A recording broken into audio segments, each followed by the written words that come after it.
So let's get started and let's create our first website.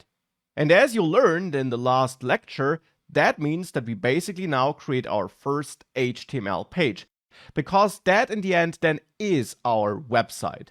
It's the instructions for the browser which the browser executes. Later we might add more HTML pages, because websites can be made up of more than one HTML page, but to get started we're going to create one.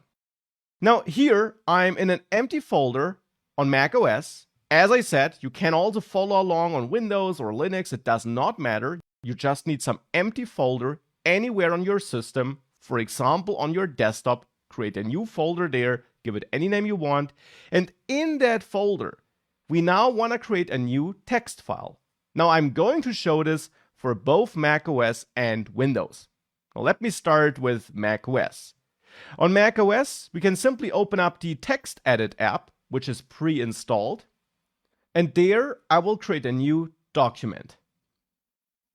Now this document might start in this rich text mode as it does for me, which you can tell by these strange things at the top here. Simply click on Format, Make Plain Text, or use the shortcut you see here. We need a plain text document with no rich formatting, with no built-in styling for the text. We need plain text.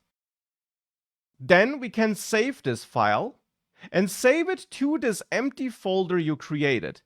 And then let's name it index.html.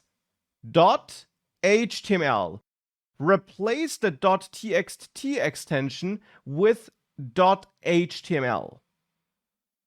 Now the name in front of the extension, index here, is generally up to you and you can pick any name you want, but index is kind of a convention in web development. For the main HTML document of your website, so for your main entry point, for your starting page, for example, you choose index as a name. And therefore we'll name this file index.html, save this, then here confirm this warning and use HTML, and we now got this HTML document added to this folder. Now on Windows, it's basically the same. Make sure you have some empty folder, for example on your desktop, and then simply create a new text document by right-clicking in there, choosing New, and creating this new text file. And here again, make sure you name this text file index.html. Now, depending on your computer configuration, this might not really change the file extension, because you might have file extensions disabled. If that's the case, make sure you enable them by clicking on the View menu in the Windows Explorer and check the box next to File Name Extensions. And once you did that, you should see the file extension of the text file you created. And if it's not .html and just .html, make sure you change it to .html. It should not be .txt, it should not be .html.txt, nothing like that. It should end with .html, so that you have an index.html file there as well. Now once you got that index.html file, you should open it in an editor. So on macOS, I still have this text editor open. If you don't have that, right-click on the file and choose Open with TextEdit app. On Windows, also make sure you open it with a text editor by right-clicking on it, and there also open it with Notepad, so that you open this file for editing with a raw text editor. Now once you did that, once you have that file open, we can start writing some HTML code in there. And I'm going to do this on macOS here, but it's exactly the same code on Windows. In that index.html file, we want to add a smaller than sign, then h1, then greater than sign, and then hello world exclamation mark, and then smaller than / h1 greater than. This is our first piece of HTML code. This strange syntax here with the angle brackets, that is HTML code. To be precise, we call this thing here, this H1 thing, a HTML tag. The HTML language has a bunch of tags.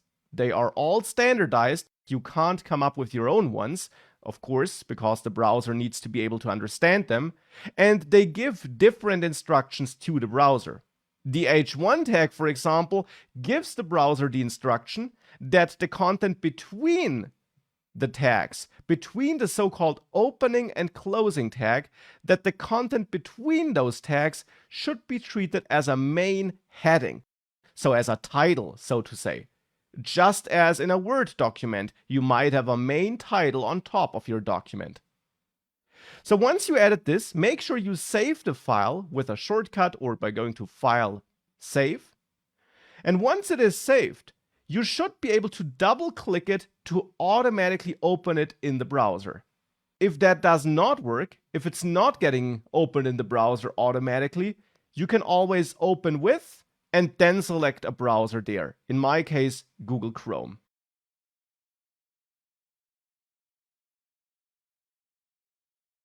And this now gives me this page. And I'm zooming in a bit here so that this is bigger.